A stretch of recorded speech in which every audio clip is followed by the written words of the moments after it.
Olá! Hoje o mito é sobre a história de um rei muito especial.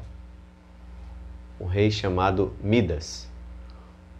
Um rei que fez um acordo muito interessante com um deus, ou um semideus grego, chamado Dionísio.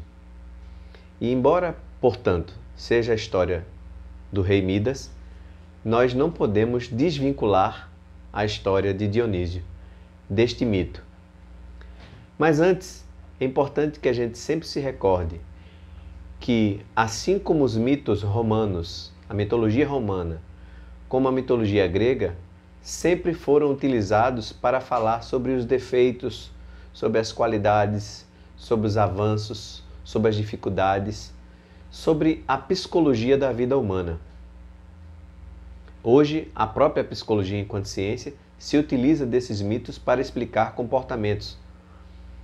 Nós vemos isso, por exemplo, na história de Édipo e Jocasta, tão bem utilizado pela psiquiatria para tratar sobre aquela causa ou aquela consequência, ou as duas coisas, de seres que são de idades diferentes que se apaixonam.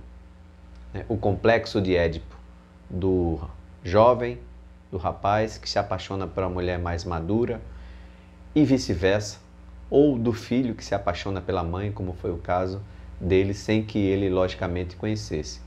Então todos esses casos da mitologia grega e da mitologia romana servem para que nós possamos refletir sobre o que nós podemos trazer para a nossa vida como aprendizado. Por isso que o nome dessa série é O que nós aprendemos com os mitos gregos. Então, o de hoje conta a história de Dionísio. Dionísio, ele era filho de um camponês chamado Górdio, e Górdio chegou numa região chamada Frígia, que tinha um oráculo que contava que o futuro rei daquele povo chegaria numa carroça com seu filho e a mulher. E a população de Frígia, enquanto discutia sobre esse futuro rei, sobre as previsões dadas pelo oráculo, coincidentemente, num dia que eles discutem essa previsão, chega Górdio, sua mulher, e Midas, ainda criança. Então, para aquele povo, a profecia havia sido cumprida. O oráculo havia dito que chegaria uma família, um homem, uma mulher e uma criança, e esse homem seria o rei deles. E assim, Górdio, até a sua morte, governou aquela terra de Frígia. E, quando morreu, o seu filho Midas ascendeu ao poder, se tornando o rei daquela região. Mas era um homem diferente do seu pai, muito ambicioso. Havia muita ambição, ele era um homem muito materialista.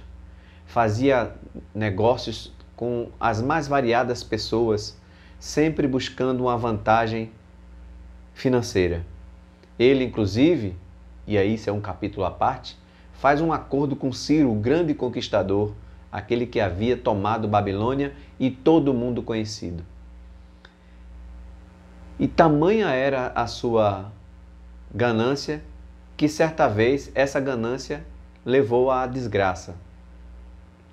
Conta a mitologia grega que um belo dia ele estava em seu castelo e os seus servos levam diante dele um homem bêbado, senhor, idoso, completamente embriagado e sem saber onde estava. Dionísio acolhe este homem, porque se vestia bem, acolhe este homem, cuida dele, e quando ele recupera a razão, se apresenta como Sileno, o pai de Dionísio. Então, Midas trata de Sileno, cuida dele. No dia seguinte, vai até as videiras, as florestas, encontrar com um deus, o semideus. dos vinhos e entrega a seu pai, sã e salvo. Dionísio, preenchido de uma gratidão imensa,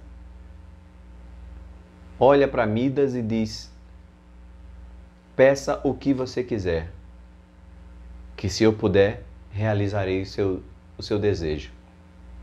E aí Midas diz: eu quero ter o poder de tocar em todas as coisas, que essas coisas se transformem em ouro. Assim seja. E aí, na volta para casa, Dionísio foi testando o seu novo poder. Tocou na areia e a areia se transformou em ouro. Tocou numa fruta e a fruta num objeto de ouro. E assim até a sua casa. Feliz, satisfeito, contente com o presente, com o prêmio que havia conquistado, ele pede para que seus servos, os mesmos que haviam levado Seleno diante de si, para que preparem um banquete para que ele possa se alimentar, beber, comer e festejar o seu novo poder. O poder majestoso de tocar em qualquer objeto e esse objeto se transformar em ouro.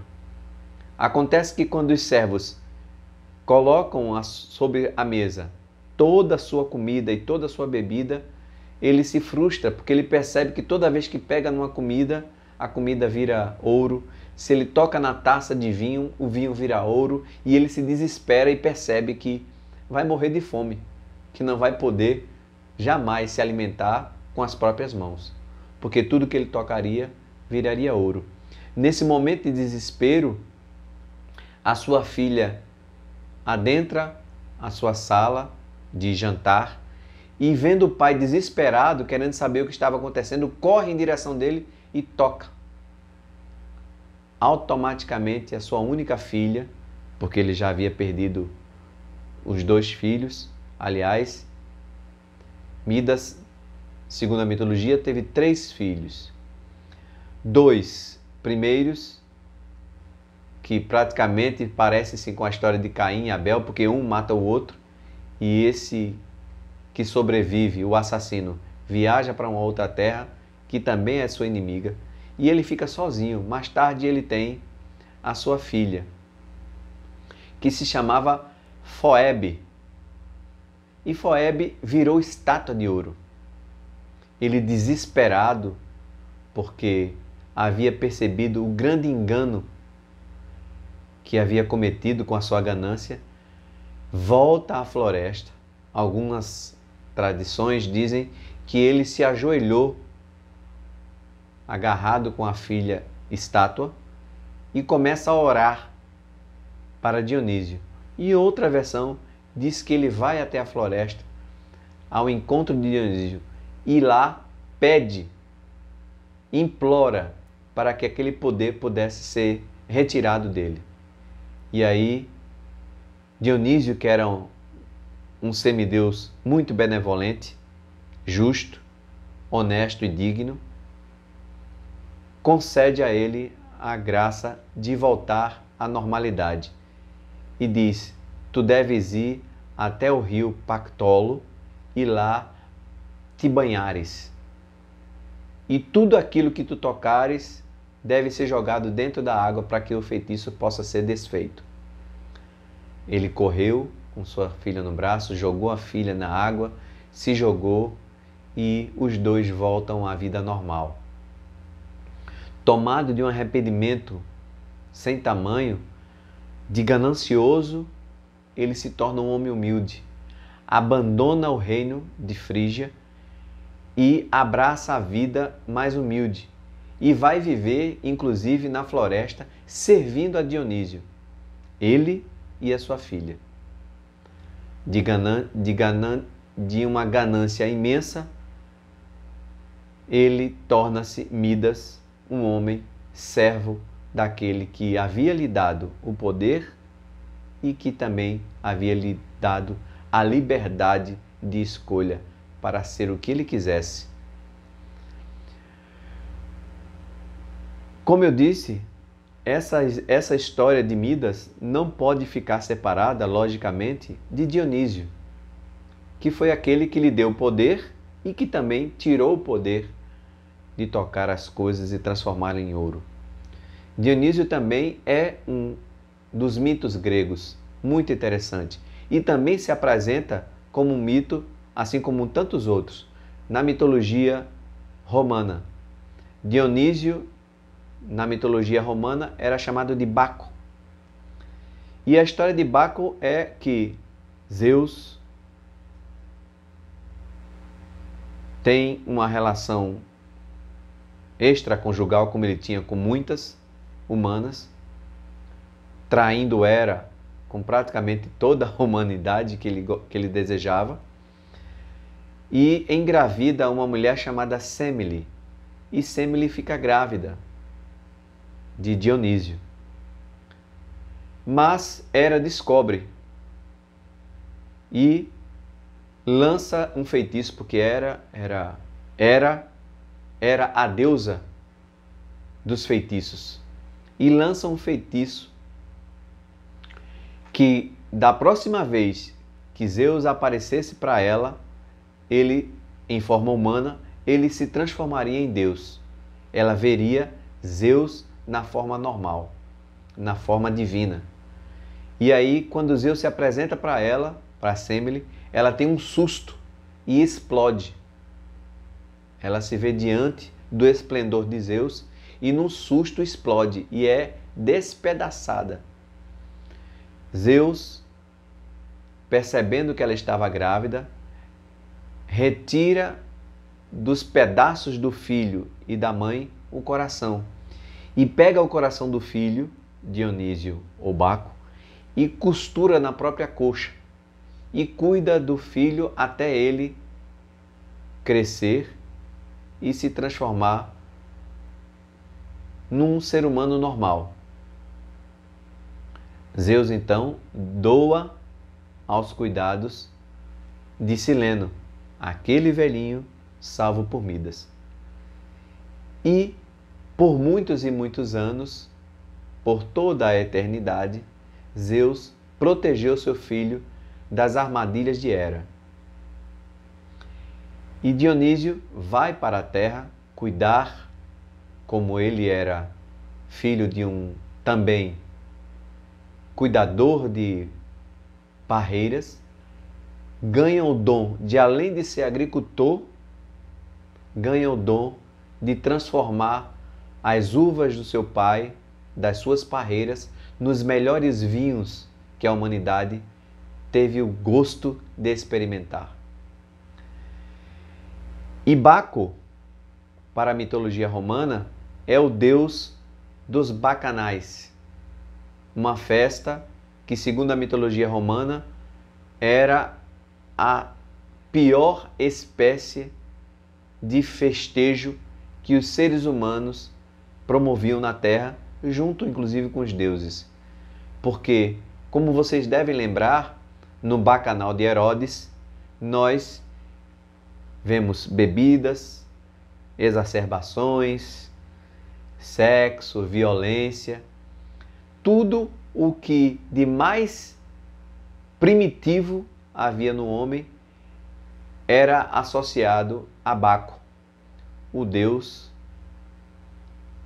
do vinho, o deus do bacanal, o deus das grandes festas que o povo romano deveria jamais festejar, deveria jamais vivenciar, porque o levaria às tragédias mais terríveis e aos estágios mais primitivos e mais vergonhosos que um ser humano poderia viver.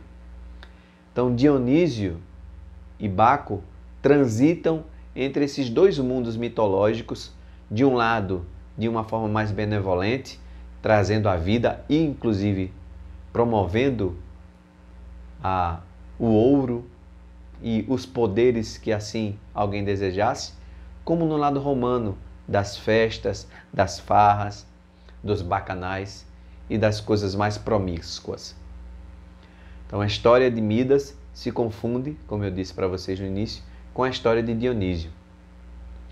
E Midas, ao contrário de muitos outros mitos, teve um final feliz, porque, apesar de ter sido um grande rei ganancioso, ele reverbera, a partir do próprio erro, uma vida melhor, uma vida de paz e uma vida mais simples, sem a ganância, sem o erro dos acordos militares, enfim. Ele transforma a sua vida e a vida da filha numa existência muito mais justa e feliz. Na próxima semana, a gente traz mais um novo mito, que logicamente, desde a semana passada, eu não vou dizer para vocês qual é o mito da próxima semana. A gente vai deixar um gostinho de curiosidade e, logicamente, ter a esperança de que vocês vão aguardar para o próximo vídeo. Não se esqueça, se vocês ainda não assinaram o canal, assinem o canal, curtam, ativem o sininho e compartilhem com seus amigos essa nossa conversa sobre o que nós aprendemos com os mitos gregos. Até a próxima!